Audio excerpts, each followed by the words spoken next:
بر اساس تغییرات وارد شده به کودکس جنایتی تاجیکستان، جزا برای حرکت‌های بداخلاقانه نسبت به کودکان در این کشور سخت‌تر کرده شد. این تغییرات قبلا از جانب پارلمان قبول شد.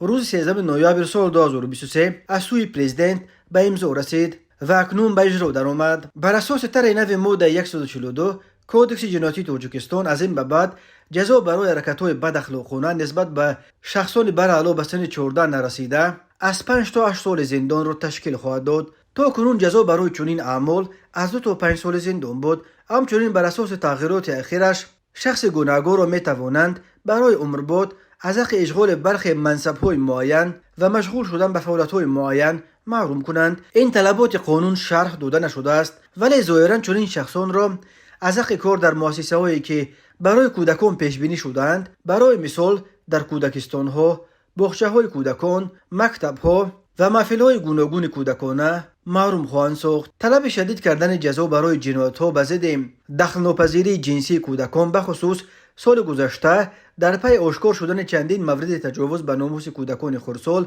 و انجام حرکت‌های بداخلاقانه نسبت به کودکان بلند شد و در واکنش به این طلب‌های رئیس مجلس ملی و شهرداری دوشنبه رستم امامعلی هنوز ماه اپریل سال 2022 خواستار وارد کردن تغییرات به قانونگذاری و سخت‌تر کردن جزا نسبت به پدافیل‌ها شده بود. در تاجیکستان سال 2004 اجرای حکم قتل مراتوری جاری کرده شده است و برای تجاوز به ناموس کودکان همچون جزا حد اکثر حبس عمرباد پیش بینی شده است. اما در جامعه طلب‌های صدا می‌دهند که در تاجیکستان باید حکم قتل را برای برخی جنایت‌های خیلی سنگین از جمله نسبت به افرادی که به ناموس کودکان خردسال دست درازی می‌کند باید برقرار کنند.